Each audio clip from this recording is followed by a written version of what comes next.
Bonjour à tous, je suis ravie de vous accueillir aujourd'hui pour notre nouveau webinaire sur la santé mentale. Je suis Karine Ledru, consultante formatrice à l'Institut 410 et je vais laisser la parole à notre directrice Élodie Marchat qui va vous accueillir. À vous Élodie. Merci Karine, bonjour à toutes et à tous. Et je suis effectivement ravie de pouvoir introduire ce webinaire qui s'inscrit en fait dans les célébrations des 80 ans de la sécurité sociale. Et comme vous avez pu voir ce petit film, effectivement, l'Institut 410 est très fier de pouvoir contribuer à cette semaine de célébration. Alors, nous voulions aussi profiter de ce moment pour célébrer aussi dans le cadre de nos webinaires classiques. Je remercie toute l'équipe en régie, Sylvain, Sybille et toute l'équipe aussi qui va être avec vous aujourd'hui, de pouvoir effectivement profiter de cette occasion pour évoquer un sujet de société, donc un sujet qui traverse la sécurité sociale depuis toujours et en particulier maintenant sur la santé mentale. Vous avez vu que c'est un très beau titre sur des histoires pour comprendre, des formations pour agir. Je remercie les témoignages de nos intervenants qui vont intervenir à la fois à titre personnel, mais aussi dans le cas d'un professionnel. Donc, je remercie effectivement Amélie, Tiffany et puis Gaëlle de l'URSSAF Nord-Pas-de-Calais. Je remercie évidemment Karine, qui est notre animatrice de choc, qui a fait qu'aujourd'hui, nous avons plus que 550 inscrits à notre webinaire. Donc, je remercie vraiment tous les collègues qui, par ces réalisations et aussi les intervenants qui, grâce à leurs interventions, vont enrichir ce sujet à enjeu sur la santé mentale qui traverse le quotidien, en particulier les jeunes. Santé mentale, grande cause nationale 2025. Donc, santé mentale des jeunes, santé mentale au travail. Vous allez avoir un panel complet qui va être présenté par Karine et animé par elle et avec la présence de nos intervenants. Et donc, je vous repasse la parole, Karine, et merci encore à tous les collègues et merci d'être avec nous, toujours fidèles. Merci beaucoup Élodie pour ces mots de bienvenue. Alors, durant ce webinaire, vous allez pouvoir interagir avec nous puisque vous avez l'option QR qui va vous permettre en fait de poser des questions et nous consacrerons un temps en fait à vos questions à l'issue du webinaire. Alors, comme le disait Élodie Marchat, effectivement, la santé mentale a été désignée grande cause nationale hein, en 2025. Et c'est un choix qui répond à un enjeu pardon, majeur de santé publique, alors qu'un Français sur quatre sera confronté à un trouble mental au cours de sa vie. Donc, lever les tabous, améliorer l'accès aux soins, à l'information aussi et renforcer la prévention sont au cœur des actions portées par l'État et ses partenaires. Et donc, c'est tout naturellement que l'ICADIS prend sa part et s'engage à porter des actions relatives à la santé mentale. Alors, nous avons décidé d'organiser ce webinaire dans le cadre de la semaine d'information sur la santé mentale qui a lieu du 6 octobre au 19 octobre. Et c'est d'ailleurs sa 36e édition. Et le thème cette année, c'est pour notre santé mentale, réparons le lien social. Donc c'est un temps fort annuel destiné à mieux informer pour lutter aussi contre la stigmatisation et promouvoir la santé mentale. Puisque vous savez peut-être, mais il y a en fait 13 millions de personnes qui sont concernées en France. 13 millions donc concernés en France par les troubles psychiques, hein, selon le site Amélie. Alors, on vient de parler de santé mentale, mais on va peut-être commencer par essayer de définir ce qu'est la santé mentale. Alors, je vais vous proposer déjà une petite question pour voir, vous, comment, en fait, comment vous définissez la santé mentale. Donc, vous avez un petit sondage qui va vous permettre de choisir entre trois propositions. Donc, est-ce que pour vous, la santé mentale, c'est l'absence de troubles psychiques? Est-ce que pour vous, la santé mentale, c'est l'état de bien-être personnel? Ou est-ce que pour vous, la santé mentale, c'est un état de bien-être qui permet à chacun de réaliser son potentiel, de faire face aux difficultés normales de la vie, de travailler avec succès et de manière productive et d'être en mesure d'apporter une contribution à la communauté? Donc, je vous laisse quelques secondes pour envoyer votre choix. Vous avez le choix entre ces trois propositions. Donc, comment définissez-vous la santé mentale?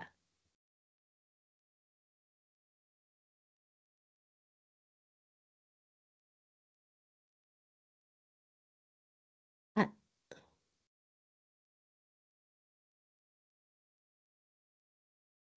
alors, on a une grande majorité de personnes qui ont choisi la troisième proposition. Eh bien, c'est la bonne réponse. Effectivement, selon l'OMS, donc l'Organisation mondiale de la santé mentale, c'est un état de bien-être qui permet à chacun de réaliser son potentiel, de faire face aux difficultés normales de la vie, de travailler avec succès de manière productive et d'être en mesure d'apporter une contribution à la communauté. Alors, vous voyez que cette définition, elle est intéressante parce que finalement, elle englobe plusieurs composantes. Bien sûr, il y a l'aspect, médical, mais pas seulement. Il y a la capacité à, l'utilité dans la société, la capacité à travailler et donc on voit que la santé mentale a toute sa place dans l'entreprise. Or, elle reste encore un sujet tabou pour 70 des Français. Alors, des personnalités ont commencé à parler pour lever ces tabous. Je pense par exemple au journaliste Nicolas, Demorand, mais également à l'écrivain, Emmanuel Carrère ou encore au chanteur, Stromae ou à l'humoriste Muriel Robin. Donc leurs témoignages montrent que ces troubles touchent, tout le monde et cela participe à mieux comprendre ces troubles. Alors nous, à l'Institut 410, on a décidé de donner la parole à Amélie et à Tiffany qui vont nous expliquer en fait en toute transparence le trouble dont elles souffrent et je les remercie par avance. Alors je vais donner la parole à Amélie. Alors Amélie, est-ce que tu peux te présenter? Alors, bonjour à toutes et à tous. Moi, je suis Amélie Gerbeau, j'ai 40 ans et je suis maman. Et je suis responsable de projet handicap et santé mentale dans une entreprise de conseil. Très bien. Et alors, est-ce que tu peux nous dire le trouble dont tu souffres? Oui, alors je souffre de troubles anxieux qui sont accompagnés de crises d'angoisse et ça peut aller parfois jusqu'à la crise de panique. Je vais essayer de ne pas vous en faire une démonstration en Votre direct. événement va débuter. Il est enregistré. Vous pourrez Très retrouver son bien. replay. Et alors, est-ce que, justement, tu peux nous décrire, en fait, les symptômes de la crise panique? Alors la crise de panique, pour moi, c'est un petit peu l'impression qu'on perd complètement le contrôle et d'ailleurs vouloir garder le contrôle, ça, quand ça arrive, ça fait l'effet inverse de calmer. Mmh. Voilà, quand j'ai une crise de panique, je commence à me sentir très oppressée au niveau de la poitrine, au niveau de la respiration. J'ai le cœur qui bat très très vite, comme s'il allait exploser en fait. Mmh. J'ai des fourmis dans les mains, dans les pieds, donc je sens plus mes mains, mes pieds, dans la tête. Je commence à avoir très mal à la tête, très mal au ventre, des vertiges, des gros tremblements, des spasmes même. Mmh. Donc ça fait comme un volcan à l'intérieur en ébullition que j'essaie sans arrêt de contrôler et ça me demande une énergie folle. Et vraiment, surtout quand c'est la première fois, on a l'impression de mourir parce que ce sont des symptômes physiques qui sont très forts et qui peuvent faire penser à une crise cardiaque, quelque chose comme le corps réagit très fort ça peut donner cette impression. Et du coup, après, je suis complètement exténuée. J'ai très mal à la tête et je n'ai plus de force, je ne peux plus d'énergie. Voilà. D'accord, donc des symptômes physiques intenses qui vont finalement même jusqu'à la peur de mourir en fait. Oui, c'est ça, c'est ça. Mhm. D'accord. Et puisqu'en plus, tu vois, là, tu fais l'analogie avec le volcan, donc ça illustre très bien ce que tu ressens. Et alors, quand est-ce que tu as eu ta première crise panique et comment ça s'est manifesté à ce moment-là? Alors, la première fois, j'étais au travail, donc c'était dans un travail précédent, ça fait déjà un peu plus de 10 ans. Oui. Et bon, bah, comme c'était la première fois, là, je pensais vraiment être en train de mourir, donc ça a duré très longtemps. Euh, Mhm. et mon manager a appelé les pompiers, je suis allée à l'hôpital, on m'a dit, Madame, vous êtes en train de faire une crise de panique. Le problème, c'est qu'en parallèle, il a écrit un rapport à l'équipe RH en disant que bah, c'était de la comédie, que j'étais une menteuse. Donc ça n'a pas été très agréable en plus la suite pour moi. Voilà. Votre événement va débuter. Il est enregistré. Vous pouvez... Donc, en fait, il y a eu une réaction finalement très inadaptée. Alors, la première, si, d'appeler effectivement les secours, mais ensuite, il y a eu une interprétation et une réaction très, très inadaptée sur ton lieu de travail. Et donc, qu'est-ce que ça a produit en fait sur toi ensuite?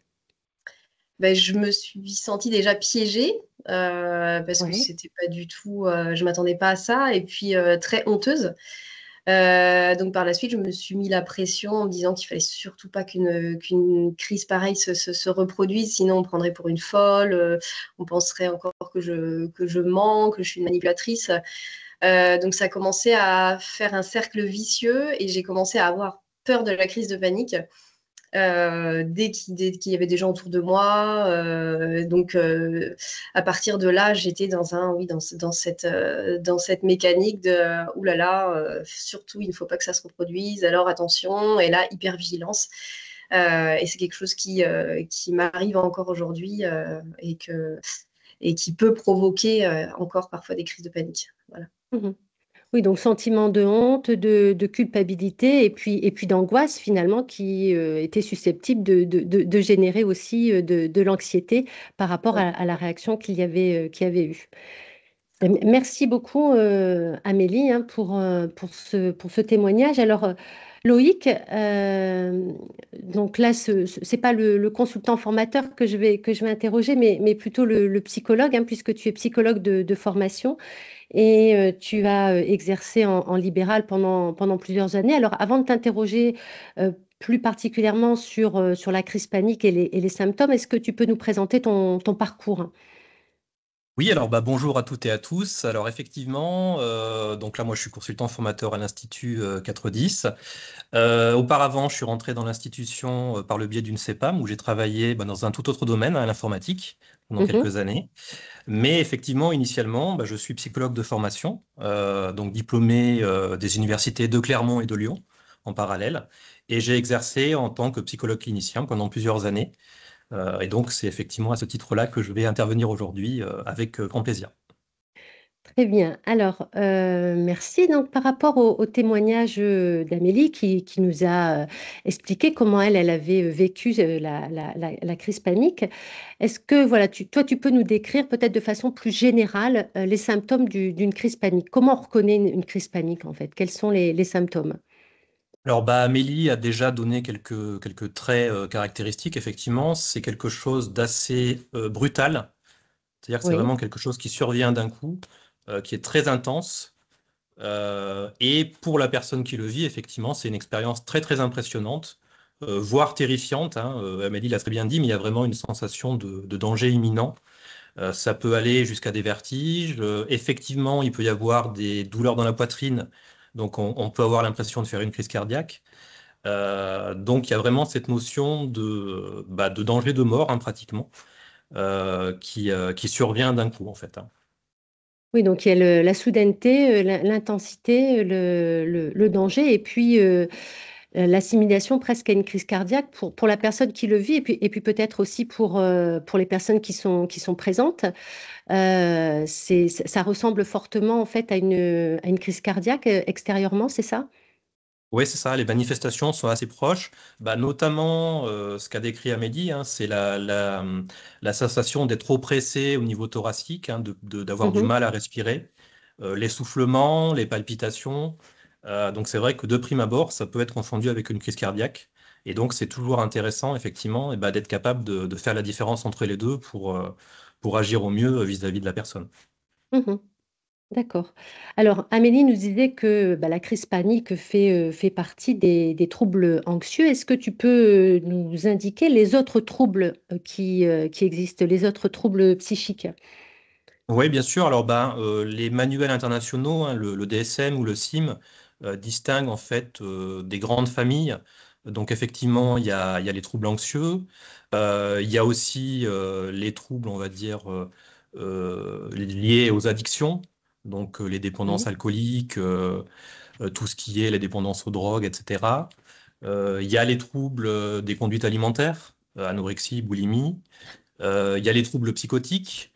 Donc c'est ce qu'on assimile le plus souvent, malheureusement encore de façon un peu stigmatisée, à la folie, c'est-à-dire la schizophrénie, où vraiment là il y a des pathologies assez lourdes, hein, dans certains cas. Et puis bah, bien sûr il y a un peu le mal du siècle, c'est-à-dire tout ce qui est troubles dépressifs, qui malheureusement effectivement concerne beaucoup de personnes aussi dans notre société. Mhm. Donc, on voit qu'effectivement, les troubles psychiques recouvrent finalement une variété hein, de troubles. Je crois qu'il y a des études hein, qui donnent des éléments chiffrés au niveau européen. Oui, alors bah, c'est assez impressionnant, effectivement, quand on n'a pas forcément d'informations sur ce sujet-là, mais c'est près d'un Européen sur quatre, hein, alors de 16 à 85 ans, hein, donc ça couvre vraiment bah, toute la vie, hein, qui est atteint d'un trouble psychique, et donc numériquement, bah, ça représente 118 millions d'Européens. Donc c'est un chiffre très important, hein. Alors, justement, par rapport à ces troubles psychiques, on va vous proposer un autre sondage par rapport aux troubles qu'a cité Loïc.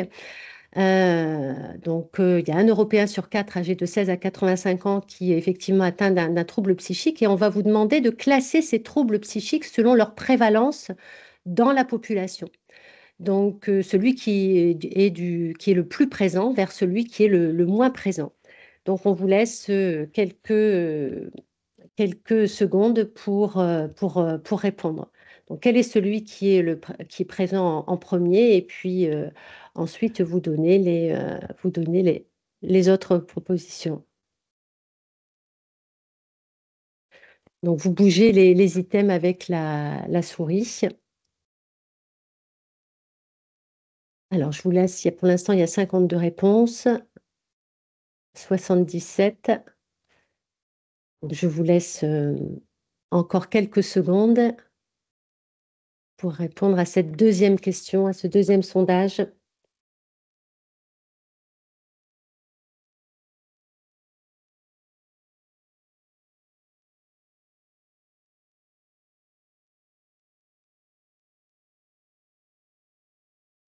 Alors, vous nous donnez en premier les troubles anxieux, ensuite les troubles dépressifs et bipolaires, ensuite en troisième position les troubles liés à l'utilisation d'une substance et ensuite les troubles psychotiques dont la schizophrénie. Alors, on va vous donner la réponse.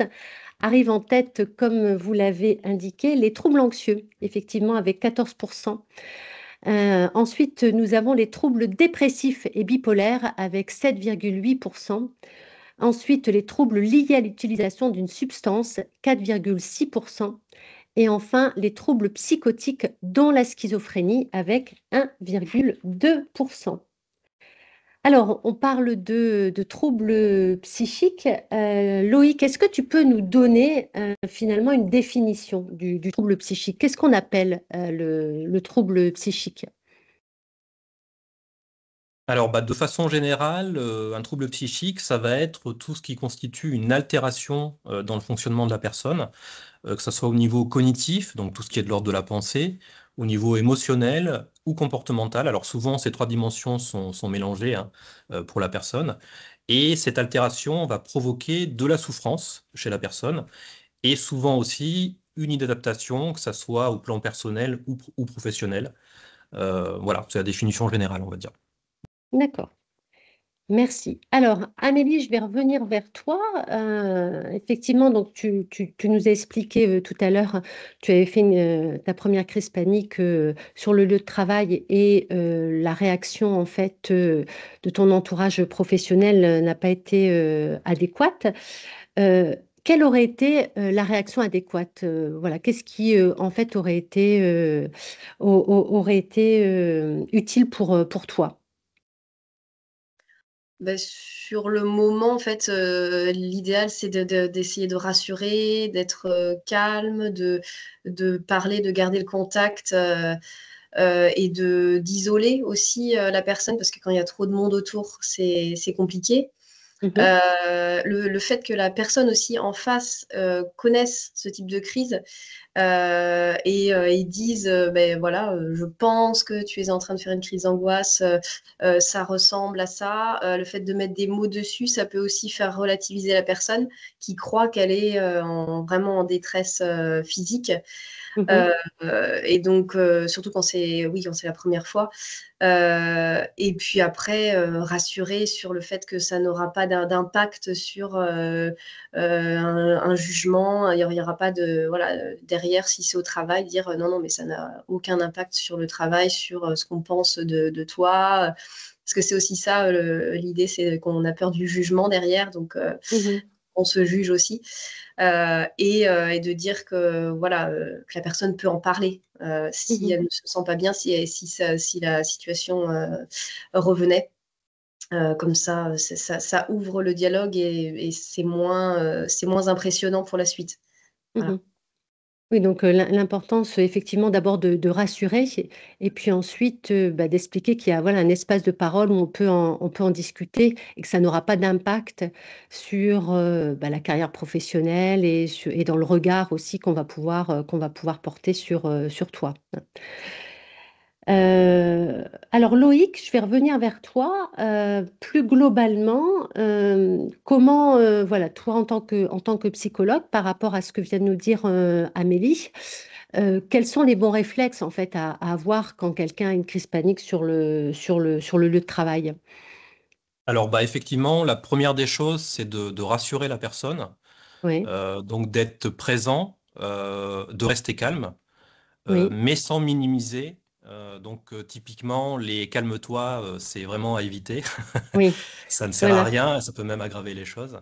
Mhm, L'autre élément, bah, ça va être effectivement la respiration, c'est d'essayer d'accompagner la personne pour qu'elle se concentre sur une respiration plus lente, mhm. puisqu'en fait, pendant les crises de panique, paradoxalement, on a l'impression d'avoir du mal à respirer, mais en fait, on est en hyperventilation, c'est-à-dire que globalement, on respire trop.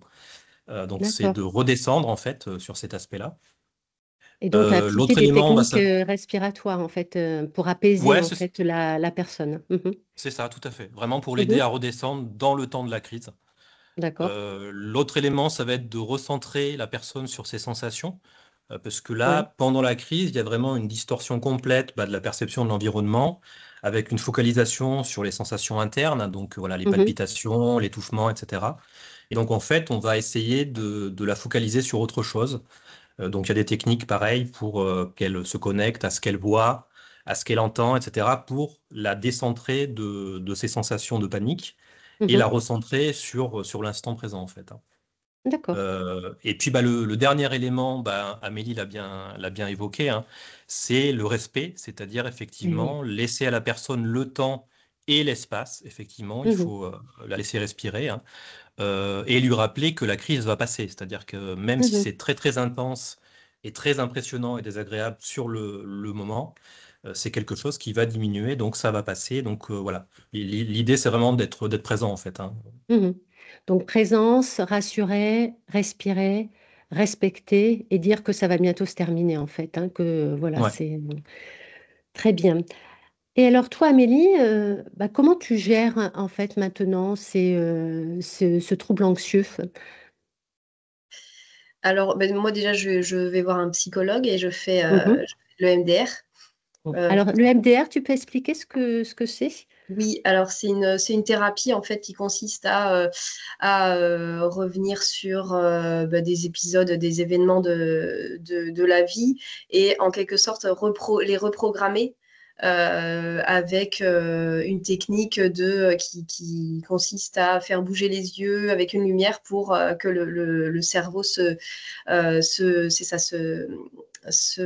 reprogramme et voit les événements en question différemment pour les stocker un petit peu et relativiser dessus et avoir un autre regard dessus. Voilà. D'accord. Voilà. Et oui. Et par rapport à ton expérience, est-ce que toi, tu encouragerais les personnes à parler de leurs troubles psychiques à leur entourage personnel et professionnel? Alors oui, moi j'encourage beaucoup parce que déjà ça enlève une grosse pression. Oui. Dans le cadre du travail, le fait d'en parler, ça veut dire qu'on ne garde pas tout pour soi et parce que le fait de tout garder pour soi, c'est très compliqué à gérer. Ça veut dire qu'on se met une pression folle pour contrôler, alors que le fait d'en parler, déjà, ça dédramatise. Et puis, on peut avoir du soutien aussi quand la Mm. personne à côté sait que potentiellement on est sujet voilà, aux crises de panique et que ça peut arriver, elle va peut-être être plus observer davantage les symptômes. Mhm.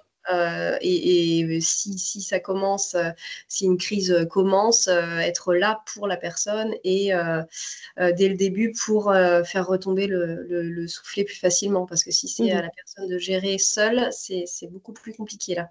Mhm. Oui, Donc, ça lui permet finalement de savoir comment réagir, hein, et oui, puis voilà, d'être moins surprise par une personne qui fait une crise de panique, parce qu'effectivement, ça peut aussi être surprenant pour l'entourage. ça, oui. Est-ce que tu penses que, voilà, dans le cadre de troubles psychiques, une reconnaissance RQTH est utile ou pas? Alors oui, ça peut aider parce que dans certaines entreprises, en tout cas je sais que dans mon entreprise, il y a beaucoup de choses qui sont mises en place dans le cadre du handicap. Donc ça va être soit des jours d'absence qui sont mis à disposition pour si besoin pour la personne concernée, pour des rendez-vous, pour aussi se reposer si c'est vraiment trop compliqué. Et il y a d'autres aménagements aussi qui sont mis à disposition qui peuvent être intéressants et qui peuvent améliorer les conditions de travail et l'équilibre de vie aussi, vie pro, vie perso. De la personne parce que c'est quand même très épuisant Mhm. donc ça peut aider là-dessus. Ouais. Oui, ça peut être un vrai soutien. Oui, oui. Mhm. Et plus généralement, quel conseil, toi, tu pourrais donner à une personne qui se rendrait compte que son collègue ne va pas bien en ce moment? Voilà, qu'est-ce que tu pourrais lui conseiller? Bah, je pense il faut vraiment ouvrir le dialogue et puis montrer qu'on est là, tout simplement. Parce Mhm. que si, comme je disais, si la personne sait qu'elle peut parler, ça fait une pression en moins. Elle sait qu'elle aura quelqu'un à qui parler s'il y a quelque chose qui arrive, et de sentir voilà, une bienveillance à côté, un non-jugement, de se sentir rassuré, c'est très important. Donc, si quelqu'un va mal, il faut se montrer présent et ouvert Mhm. et dire, voilà, si besoin, je suis là pour en parler et pour aider, même Mhm. si possible. Voilà. Donc, présence, dialogue, écoute, hein, Oui, et bienveillance. ouais, et bienveillance. Voilà. Mhm. Très bien. Merci beaucoup, Amélie. Loïc, qu'est-ce qui, selon toi, permettrait une meilleure prise en charge de ces situations dans le monde du travail? Je pense que c'est vraiment une logique de pensée collective, c'est-à-dire qu'il faut, Ouais. à mon avis, vraiment construire une culture de la santé mentale au travail Mhm. pour précisément apprendre à repérer, à réagir de façon adéquate quand il y a une personne, par exemple, qui fait une crise de panique, et puis aussi, de façon plus globale, déconstruire les stéréotypes ou les stigmates qu'il peut y avoir associés aux troubles mentaux encore aujourd'hui, hein. Mhm. Donc concrètement, c'est vraiment de créer un environnement où les personnes seront suffisamment en sécurité pour parler de ce qu'elles vivent et qu'elles partagent effectivement ce qui leur arrive et qu'on puisse les accompagner au mieux, quoi. Mhm. Mais c'est vrai que c'est pas toujours évident, hein, d'avoir les bons mots, les bons gestes. Et au sein de l'ICADIS, tu fais partie de la team santé mentale, hein. Et donc, tu as participé aussi au développement de l'offre en santé mentale. Je crois qu'il y a une formation sur laquelle tu voulais particulièrement intervenir, qui est toute nouvelle, hein, et que nous venons de mettre en place et qui peut répondre justement à ce besoin. Alors, est-ce que tu peux nous en dire plus? Oui, tout à fait. Alors, c'est un peu effectivement notre produit phare, on va dire. C'est donc qui s'intitule Santé mentale, sensibiliser, repérer et agir ensemble. Mhm, Donc, il s'adresse à tous les salariés, hein, et qui a un objectif très clair. C'est vraiment que chacun sache quoi faire, quoi dire, et puis justement comment accompagner les personnes dans des situations de souffrance psychique, de stress ou de crise. Alors, historiquement, il y avait déjà d'autres dispositifs comme la formation de premier secours en santé mentale, hein, mhm, mais qui étaient beaucoup plus standardisés. Et en fait, nous, notre offre, elle est beaucoup plus large. Et l'idée, c'est vraiment de couvrir un spectre d'ensemble. Donc, ça va du stress ponctuel aux troubles psychiques plus sévères. mhm. Et on a fait le choix, effectivement, hein, de délivrer une formation très opérationnelle, vraiment ancrée dans le réel, avec des ateliers, hein, qui vont être centrés sur des situations vécues dans les organismes de sécurité sociale. On y retrouve aussi des mises en situation concrètes, des vidéos, des articles. On va donner des ressources, des numéros d'urgence par exemple, ou être capable d'identifier les personnes ressources en interne. Donc effectivement, hein, comme tu l'as dit, hein, ça a été conçu par des consultants formateurs vraiment du terrain, qui ont cette double expertise en santé mentale au travail, et puis avec la sensibilité, effectivement, sécurité sociale, ouais. Mhm. Oui, donc effectivement, une formation qui a été vraiment contextualisée à notre environnement institutionnel. Très bien. Alors, merci pour cette précision. Donc, on verra toute l'offre, hein, de formation à la fin du webinaire. Mais là, ce que je vous propose, c'est d'écouter le témoignage de Tiffany, alors que nous avons enregistré au mois d'août. Tiffany, elle aurait préféré être là avec nous en direct, mais elle est à l'étranger, mais elle voulait quand même partager avec nous son expérience. Donc, on a enregistré son témoignage et je vous propose de l'écouter. Alors bonjour, je m'appelle Tiffany, j'ai 40 ans et je vis avec un trouble psychique depuis plus de la moitié de ma vie. Je suis actuellement sans emploi, mais je suis sur une création de projet dans la paire et danse. Mais comme je ne suis pas qu'un trouble, je vais aussi me présenter autrement. Alors je suis une fille pleine de vie, je suis créative, un peu sur les bords et beaucoup au milieu. Et j'adore créer, je pense que c'est le mot créativité, créer qui me définit le plus. Je souffre d'un trouble anxio-dépressif sévère, alors depuis mon adolescence, qui a été diagnostiqué en fin de parcours d'études. Et comme dans beaucoup de pathologies psychiques, malheureusement, il y a ce qu'on appelle des comorbidités, donc d'autres symptômes qui apparaissent avec le temps. Et donc, je souffre aussi de TCA, donc de troubles du comportement alimentaire. Et je suis en diagnostic TDAH. Il va y avoir des moments où je vais être bien, sans trop de problèmes, et des moments où je vais être mal, où ça va être compliqué, où même les choses faciles vont devenir complexes, comme faire le ménage, se faire à manger, sortir. Voilà, c'est là généralement qu'on récupère justement ces pathologies associées, comme par exemple les troubles alimentaires. Quand on va pas bien, on va avoir tendance à avoir des troubles alimentaires à ce moment-là aussi. Malheureusement, ça a impacté très tôt ma vie, puisqu'en fait, mes problèmes ont commencé à l'époque fin du collège et pendant le lycée. Moi qui avais toujours rêvé de faire des études supérieures, je n'en ai pas beaucoup fait. Et quand j'ai commencé à travailler, malheureusement, j'ai été face à des personnes qui n'étaient pas sensibilisées à la santé mentale et aux troubles associés. Et je suis arrivée à un stade de ma vie assez tôt, mes premières 2-3 années d'expérience, il me semble, où en fait j'ai fait un burn-out. Et donc j'ai été hospitalisée pendant 2 mois à ma demande. Ça m'a fait beaucoup de bien. J'ai pu justement prendre des mesures nécessaires pour m'aider à aller mieux dans ma santé à ce moment-là. Enfin, ça a été une époque clé. Mais à ce moment-là, je me suis rendu compte que je n'étais pas capable en fait de travailler. Je ne savais pas combien de temps ça allait durer. Je ne savais pas si j'allais un jour retourner au monde du travail. Mais c'est vrai que je ne me sentais plus en capacité, en fait, je ne me sentais plus capable d'assumer vraiment les charges, le travail et le contexte du monde du travail, en fait. À ce moment-là, j'ai rencontré tout un tas de personnes, en fait, qui m'ont mis sur les bonnes dispositions pour faire reconnaître mon handicap à la MDPH, faire une mesure de protection. Alors pour mon cas, c'est une curatelle renforcée dans la sphère professionnelle. Actuellement, du coup, je suis en création de projets pour être père aidante. Donc la père aidance, c'est aidance du verbe aider.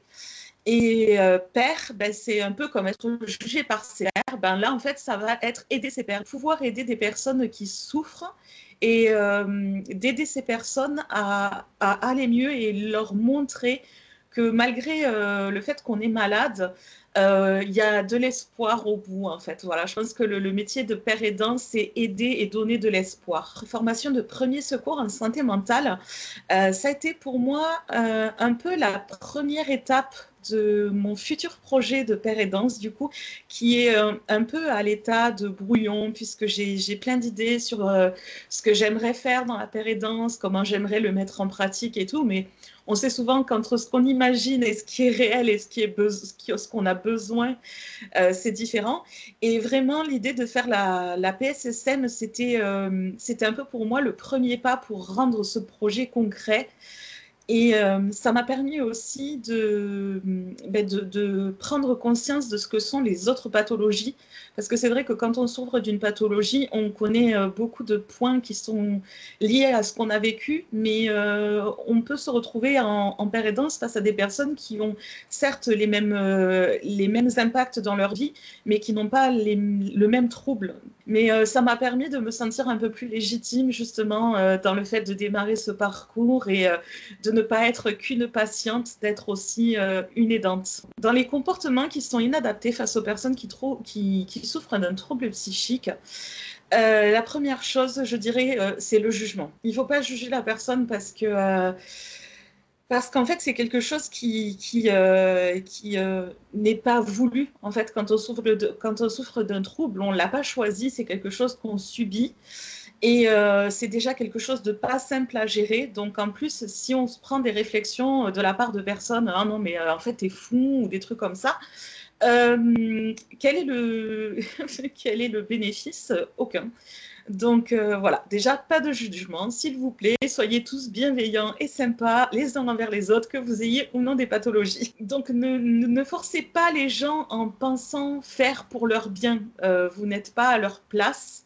Et souvent, malheureusement, pousser les gens au-delà de leurs limites a tendance à avoir l'effet inverse. Alors, les conseils que je donnerais aux personnes atteintes de troubles. Alors, il y en a plusieurs. Le premier, soyez gentil et bienveillant envers vous-même. Parce que si vous ne l'êtes pas, qui le sera? Ensuite, ne vous jugez pas. Comme je le disais précédemment, on ne choisit pas de naître ou d'avoir un trouble. Certains troubles sont là de naissance, d'autres apparaissent plus tard au développement. C'est un petit peu comme être rond, d'avoir les yeux bleus ou d'être petit. C'est quelque chose qu'on ne choisit pas. Donc, ne vous jugez pas, vous n'y êtes pour rien. Et quelque chose qui peut aider, moi ça m'a aidé quand je l'ai su, ça m'a permis de dédramatiser un peu. Les phases de dépression profonde, et bien sur le cerveau, on le voit sur des IRM et des scanners.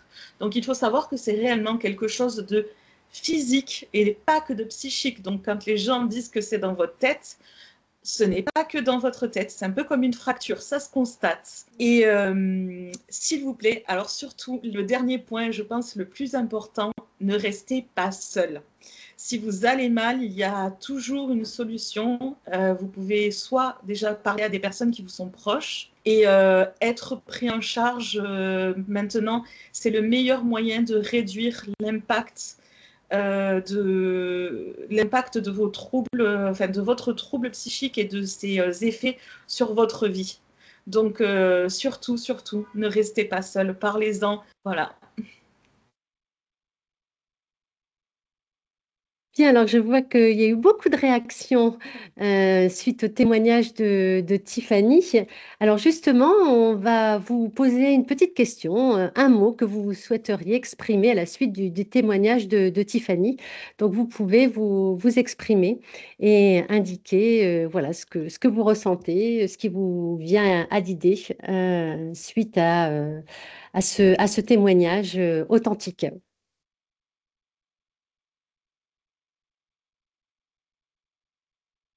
Donc, je vois que vous intervenez déjà.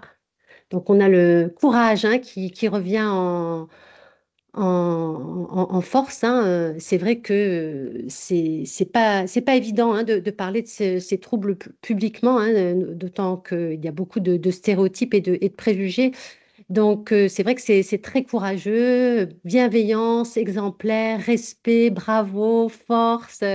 Alors, elle va visionner notre webinaire en replay, donc je suis sûre que ça va lui donner beaucoup de baume au cœur, tout ce que vous lui dites.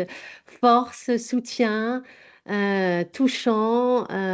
Donc, ben, écoutez, merci en tout cas pour ces réactions. On voit hein, que son parcours a connu des embûches, mais qu'elle en a fait une force aussi. Hein. Et on voit aussi l'importance de l'entourage professionnel et combien c'est important d'être sensibilisé en fait aux troubles psychiques afin de ne pas juger et d'être en capacité justement d'écouter et d'aider. On voit aussi combien il a été important pour elle d'avoir de bonnes personnes, des personnes ressources hein, sur lesquelles elle a pu compter. Et puis, elle nous dit maintenant qu'elle s'oriente vers la pérédance. Elle passe de patiente à aidante. Et ben, finalement, quand on est patient, on génère aussi des compétences et on peut aider les autres. Et le partage, en fait, entre patients est aussi essentiel. Et qu'en plus, voilà, on peut gagner en compétences. Alors, ben, je vais repasser la parole à Amélie. Amélie, est-ce que tu partages le constat de Tiffany? Toi, tu travailles dans un service RH. Et est-ce que, ben, grâce à ta pathologie, tu as développé de nouvelles compétences? Est-ce que ça t'a aidé finalement dans ton quotidien professionnel? Ah oui, oui, beaucoup. Bah, déjà, par rapport à ce qu'a dit Tiffany, c'est vrai que le fait de ne pas juger, le fait aussi que même, bon, soi-même, on a un trouble psychique, mais il faut aussi écouter les autres pour, bon, qui ont les mêmes impacts dans leur vie professionnelle, dans leur vie quotidienne, mais qui ne vivent pas la même chose au final. Donc, d'être ouvert, d'être vraiment à l'écoute, écoute active, de ne pas juger surtout parce que Mhm, je pense que c'est la pire réaction, le jugement. Et c'est ce qui va conditionner la suite, en fait. Moi, chaque fois que j'ai été jugée, derrière, je m'en suis rajouté une couche à moi-même. mhm, Et c'est difficile d'être clément avec soi-même. Alors, si en plus les autres ne le sont pas, c'est encore pire pour la suite. mhm, Donc d'être vraiment ouvert et de montrer qu'on est là parce que c'est très important effectivement de pas être seul et de pas se sentir seul face à ça mhm, pour pouvoir avancer. Sinon, on peut vraiment se renfermer sur soi-même. Moi, je me suis beaucoup renfermée sur moi-même. À me mettre en télétravail à 100%, pour ne plus voir personne parce que j'avais trop peur du regard des autres, ce genre de choses. Donc, d'être ouvert et d'être vraiment à l'écoute sans jugement, c'est vraiment mhm, très important. Et comme aujourd'hui, je travaille dans le handicap, je suis amenée vraiment à aider les gens dans ce sens-là. Et voilà, c'est le principal, mhm. d'écouter son jugement. Ouais. Donc pour toi aussi, ça t'a permis de développer aussi des qualités, hein, et puis bah, tu rappelles effectivement combien le non-jugement et le soutien sont importants dans la vie quotidienne professionnelle. Merci beaucoup, Amélie. Alors, je vais redonner la parole à Loïc pour faire le lien justement entre le travail et les troubles psychiques, parce que quelquefois, c'est très cloisonné et on voyait hein, que ça reste encore un sujet tabou. Et finalement, en quoi l'atteinte de troubles psychiques est compatible avec le travail? Est-ce que finalement, ça, c'est une bonne question qu'on peut se poser ou pas? Dis-nous Alors un en peu. fait, je pense que la bonne question, c'est plutôt de se poser la question de l'accompagnement, c'est-à-dire que les personnes qui ont un trouble psychique, en fait, elles sont déjà là, elles travaillent, Mhm, donc elles sont présentes dans les entreprises. mhm, Et donc, évidemment que c'est compatible, mais c'est plutôt comment on va les accompagner au mieux mhm. euh, pour prendre en compte leur situation, leur souffrance. Et puis, il y a l'aspect évidemment humain qui est premier, mais il y a aussi un aspect, je dirais, d'intérêt, c'est-à-dire que, par exemple, dans les entreprises, on estime que l'absentéisme est lié à hauteur de 40% à peu près à un trouble psychique. Donc, c'est Mhm. aussi l'intérêt des entreprises de prendre en compte cet aspect-là pour un meilleur fonctionnement et une démarche plus efficace aussi. D'accord. Alors, bah, écoute, tu fais le lien avec notre prochain témoin, puisqu'on va voir effectivement comment on peut s'emparer de la question de la santé mentale dans un organisme de sécurité sociale. Donc, ben, je vais donner la parole à Gaël Drillon, qui est directeur des ressources à l'URSSAF Nord-Pas-de-Calais. Donc, bonjour Gaël, est-ce que vous Bonjour. pouvez ben, vous présenter votre organisme? Oui, donc je travaille à l'URSSAF Nord-Pas-de-Calais. C'est un organisme qui compte 680 salariés et une cinquantaine de CDD en plus. Et Mhm, on est répartis sur 6 sites, donc sur les 2 départements du Nord et du Pas-de-Calais. Notre URSSAF recouvre donc les cotisations sociales. En 2024, c'était 29 milliards d'euros. Et on a aussi également des missions nationales, dont la détermination de la législation applicable pour les situations de mobilité internationale. On gère aussi également le Centre national du chèque emploi association et on a une plateforme nationale d'entraide. Voilà un petit peu ce qui est notre quotidien. très bien. Alors, comment vous avez investi la santé mentale dans votre organisme? Alors, il y a sans doute une petite partie d'appétence personnelle, hein, du fait de mon Oui. parcours de ma formation, mais c'est surtout lors de la révision de notre DURP. En Mhm, 2023, on a fait une grosse opération de rénovation et on s'est rendu compte que finalement, les risques psychosociaux étaient peu intégrés dans notre document. On avait habituellement les risques physiques ou les risques de TMS, ce type de choses qu'on connaît beaucoup dans les DURP. Et on a fait le choix du coup d'investir largement cette dimension, sachant que de notre point de vue, hein, et on s'inscrit là dans le protocole aéré en matière de secours en santé mentale, notre rôle c'est plus de mettre en place des mécanismes de détection, d'orientation et aussi des process qui vont nous permettre de traiter les causes qu'on identifie, mais absolument pas les symptômes. Et là, on oriente bien entendu sur les professionnels compétents pour ça. mhm. Oui, donc l'acronyme ARE, ça fait référence hein, à la méthode premier secours en santé mentale hein, pour mener un entretien d'aide avec effectivement le A pour approcher, le E pour évaluer, le R pour rassurer, le E pour écouter, le R pour renforcer. Et justement, ça met en valeur tout le côté bienveillance, écoute active, non jugement et soutien. Et c'est d'ailleurs effectivement cette méthode aussi qu'on met en place dans notre formation santé mentale, sensibiliser, repérer et agir ensemble. Alors, vous avez donc intégré les RPS au sein du DURP. Donc, ça a fait l'objet, effectivement, c'était lors de la rénovation. Concrètement, comment vous avez pu intégrer ces RPS dans le document unique? Bah, on a repris les 6 risques psychosociaux qui sont définis par l'INRS dans notre document unique. Et pour chacun Oui. de ces risques, on a essayé d'identifier le niveau de criticité et quelles actions on pouvait mettre en face de ces risques et de leur niveau de criticité pour soit les éviter, bien entendu, c'est notre objectif, ou en tout cas les traiter le plus rapidement possible. Et donc, on a déployé comme ça une démarche globale qui comprend énormément d'actions, hein. On va bien sûr avoir du soutien psychologique gratuit pour nos salariés. On va également avoir des formations. On a également formé nos équipes RH, puisque l'équipe RH, on est entièrement formé, on est tous formés aux entretiens de diffusing ou au premier secours en santé mentale. On a également des compétences en coaching qui sont certifiées. Donc voilà, c'est une approche globale. Et puis, on a mis en place, en tout cas sur 3 thématiques, des protocoles un petit peu originaux qui vont aller chercher dans les outils de la psychométrie pour nous aider justement à faire ce travail de détection et d'orientation de manière un petit peu plus fiable. Alors, est-ce que vous pouvez nous les présenter justement, ces protocoles, hein?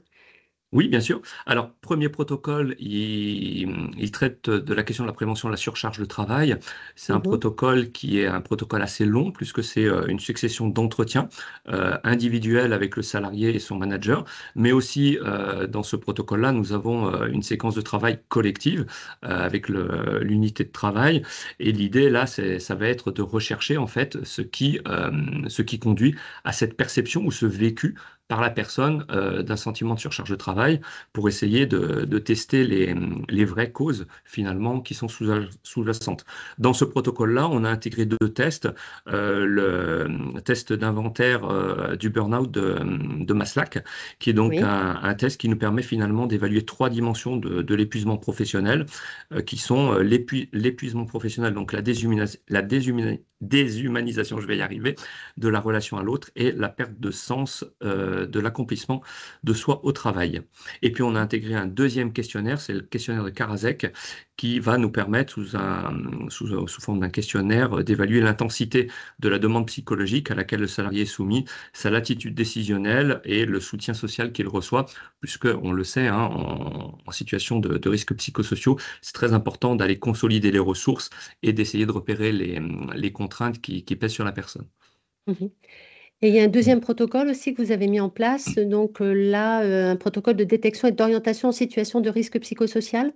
Voilà, ce protocole est plus léger, c'est un protocole qui nous permet de discuter avec les personnes qui vont être repérées en fragilité et qui, au fil d'un entretien guidé, grâce à l'outil COPSOC, donc c'est le Copenhagen Psychosocial Questionnaire, va nous permettre d'explorer un certain nombre de dimensions des risques psychosociaux et, au fil du dialogue, du coup, d'identifier un peu plus précisément là où se porte la fragilité et donc là où on peut soit orienter vers un dispositif, soit traiter des causes internes quand on a la capacité de traiter des causes internes. D'accord, et vous êtes allé jusqu'à également mettre en place un protocole d'enquête pour des faits présumés de harcèlement?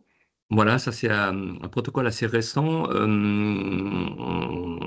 On externalisait en fait les enquêtes internes, enfin les enquêtes du coup. On s'est rendu compte que finalement il n'y avait pas une connaissance assez importante de ce qui se passait, des relations au travail par Mhm, les enquêteurs internes. Donc on a souhaité développer un protocole pour faire nous-mêmes nos enquêtes et on a intégré des outils là encore de psychométrie parce qu'il nous semblait intéressant d'avoir une évaluation finalement plus fine des situations, dans ces mhm, situations-là, sachant oui, qu'on est toujours au début dans des présomptions. Et donc, on a intégré 2 tests, le Negative Act Questionnaire, qui permet en fait d'explorer les comportements tels que la critique constante, l'isolement social, l'humiliation, la surcharge de travail, et va nous ouais, permettre du coup d'évaluer à la fois la fréquence et la nature des comportements qui sont décrits dans le cadre de ces démarches. Et puis, on a également l'échelle Hospitality Anxiety and Depression Scale, désolé pour l'accent, qui là est un instrument qui va nous permettre de dépister en fait des troubles anxieux et dépressifs. J'insiste là, on ne se positionne absolument pas comme des psychologues, hein. On ne fait mhm, qu'utiliser des outils qui ont été protocolisés, qui aujourd'hui voilà, fonctionnent, affichent un résultat et à partir du résultat, nous on oriente vers les bons interlocuteurs mhm, dans ce cas-là. Mais ça, du coup, ça étaye un peu notre diagnostic, notre évaluation oui. et surtout ça permet souvent d'engager le dialogue sur des sujets difficiles. Voilà, on a des outils qui sont construits et qui sont facilitants. Et puis ça permet d'objectiver aussi, parce qu'on sait que dans les situations de suspicion de harcèlement moral, c'est l'écueil qu'on rencontre, que c'est difficile d'objectiver. Donc là, avec ces outils, ça vous permet finalement d'avoir un faisceau d'indices objectif pour vous indiquer si effectivement on est plus sur une suspicion ou pas. Tout à fait. Et vous avez un retour d'expérience sur ces différents protocoles ou un en particulier sur lequel vous voudriez partager avec nous? Alors, c'est un peu tôt pour faire un bilan, puisque Ouais. voilà, on a démarré ce travail en 2023 et c'est des démarches au long cours. Ce qu'on peut dire, c'est qu'aujourd'hui, on a peu d'accompagnement formel, hein, mais c'est tant mieux. Ça veut dire que finalement, la santé mentale est plutôt bonne, ou en tout cas, il n'y a pas de situation trop grave. Mhm. Néanmoins, on a des personnes accompagnées. Les retours de ces personnes sont très positifs. Il y a une satisfaction à être écouté, à être entendu. Donc voilà. Ce qui est délicat finalement, et c'est ce que je me rends compte au quotidien, hein, c'est d'emmener les personnes dans du dialogue, de les faire parler, parce que bien souvent, juste le simple fait de parler voilà, de ces problématiques, ça permet, de plus être isolé, hein, je crois que certains Mhm. témoignages l'ont dit, et ça permet Mhm. souvent de trouver des solutions toutes simples des fois, ou en tout cas de trouver des dispositifs qui peuvent nous renforcer et nous étayer. Et nous, côté RH, on a la connaissance un petit peu de ces dispositifs et on peut orienter vers ces dispositifs. Mhm. Donc, ça a permis quand même, je crois, d'ouvrir un espace de dialogue qui est aujourd'hui un peu plus facile qu'avant et ça, c'est déjà très important. Mhm. Oui, on a vu avec nos différents témoignages combien le dialogue était crucial. Merci beaucoup, Gaëlle, et je note que je vous réinviterai lors d'un prochain webinaire pour avoir un retour d'expérience après voilà, plusieurs mois de mise en place de ces protocoles. Je retiens l'idée qui était Avec plaisir. sous-jacente. Bien, alors, on en vient justement à notre offre de formation. Donc, je vais laisser la parole à Loïc. Loïc, est-ce que tu peux nous présenter cette offre santé mentale que nous mettons en place au niveau de l'ICADIS? Donc, on a vu déjà notre première formation phare destinée à l'ensemble des salariés, qui s'appelle Santé mentale, sensibiliser, repérer et agir ensemble, formation en présentiel de 2 jours, qui permet justement de mener des entretiens d'aide, et ça va finalement de l'altération de la santé mentale suite à un choc ou aux troubles psychiques. Mais il y a d'autres formations que nous proposons, donc, et notamment une pour les RH. Oui, tout à fait. Donc, comme on voit à l'écran, effectivement, qui s'intitule Santé mentale, le rôle clé des RH, Oui. qui va vraiment être destiné à un public RH et dont l'enjeu va être de définir la santé mentale, de leur permettre effectivement d'avoir une perspective aussi bien juridique que plus psychologique de cette question-là, d'identifier effectivement à la fois les risques psychosociaux, comme ça a été évoqué précédemment, mais également les troubles psychiques, et puis d'avoir des outils pour gérer ces difficultés-là, élaborer des plans d'action, et également, pour les RH en particulier, effectivement, mener des entretiens en adéquation avec ces situations. Oui, donc il y a la dimension à la fois individuelle et la dimension collective, Ouais. avec également la dimension juridique, humaine, et la dimension sécurité sociale, avec également l'aspect ATMP, qui est dans le programme. Très bien, et Ouais. donc ça affiche effectivement les différentes sessions qui sont proposées. Alors, il y a une autre formation que nous mettons en place depuis un certain temps en partenariat avec Lucans, une formation nationale donc, qui s'appelle Préserver la santé mentale des salariés avec le diffusing. Alors, est-ce que tu peux nous en dire plus? Oui, tout à fait, formation que j'ai suivie aussi avec toi, du coup, alors, qui est très bien, vraiment. En fait, alors, le diffusing, pour définir rapidement, c'est, on va dire, une technique d'entretien pour, en fait, permettre de désamorcer les effets d'un stress ou d'un événement traumatogène, et donc de comprendre en amont, effectivement, les mécanismes, aussi bien du trauma que du stress, d'expliquer un petit peu comment tout ça fonctionne, au niveau psychologique, au niveau neurobiologique. Et puis ensuite, il y a toute une partie sur vraiment la conduite de l'entretien, aussi bien au niveau individuel que collectif. et puis la façon dont ça va impacter effectivement les personnes qui participent à cet entretien. Ouais. Mhm. Donc, effectivement, on voit aussi les sessions et le flyer est cliquable, hein, c'est-à-dire que vous pouvez accéder directement à la fiche produit pour avoir en détail les modalités. Cette formation, elle se fait également enfin, en présentiel et en distanciel, hein. Ouais. Et voilà, hein, c'est une formation très opérationnelle, comme tu le disais, avec une dimension aussi, enfin voilà, il y a la dimension de l'entretien des fusings individuels, mais également l'entretien des fusings collectifs, puisqu'une équipe aussi peut être impactée par un choc émotionnel. Il y a des formations aussi de réalité virtuelle. Oui, tout à Alors, fait. est-ce que tu peux nous en dire plus?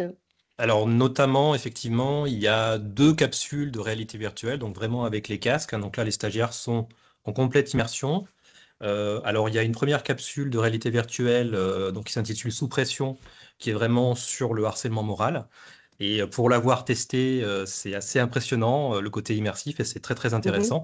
Et après, effectivement, ça permet de comprendre en quoi consiste le harcèlement moral, de détecter les signes, et puis ensuite, évidemment, de désamorcer la situation sur fond d'éléments juridiques aussi. Donc, c'est vraiment une formation très complète et très immersive. Et puis, l'autre formation en réalité virtuelle, c'est ce qu'on appelle l'engrenage. Et donc là, c'est plutôt sur la prévention de l'épuisement professionnel. Donc pareil, avec vraiment une situation immersive très prenante pour comprendre en quoi consiste cette situation-là, hein, d'épuisement professionnel. Et puis après, sur le même plan que l'autre formation, ça va être de détecter les signaux de l'épuisement professionnel, et puis d'apprendre comment réagir, aussi bien pour soi que pour les autres, et d'acquérir les bonnes pratiques pardon, pour répondre à ce type de situation. très bien. Et puis, il y a également des formations sur mesure, hein, puisque effectivement, on peut aussi monter des formations qui vont répondre aux besoins spécifiques des organismes. Et d'ailleurs, tu as travaillé hein, sur une offre sur mesure tout récemment. Ouais, tout à fait. Là, c'est en cours sur la demande d'une URSSAF régionale, justement sur la thématique santé mentale et réalité virtuelle. Donc, Mhm, on est en train de préparer effectivement des formations vraiment en immersion mhm, sur cette thématique-là pour permettre à cette URSSAF de se saisir du sujet. mhm. Très bien. Alors, toutes ces formations hein, sont accessibles sur le flyer hein, où vous pouvez effectivement y accéder et cliquer sur les fiches catalogues pour avoir tous ces renseignements. Alors, toutes ces formations aussi sont effectivement déployées par une équipe de consultants formateurs. Est-ce que tu peux nous la présenter, Loïc, cette équipe? Oui, tout à fait. Alors, j'en fais partie. Donc, moi, j'ai le versant, effectivement, la casquette du psychologue, mais c'est une équipe vraiment très hétéroclite, avec des expertises très diverses. Il y a des experts métiers dans le domaine juridique, il y a des experts métiers dans le domaine du management. Donc, c'est ce qui fait la richesse de l'équipe. C'est aussi une équipe qui est déployée sur tout le territoire. Mhm. Donc ça permet effectivement d'être rapidement opérationnel, voilà, pour répondre aux demandes des organismes vraiment dans toutes les régions.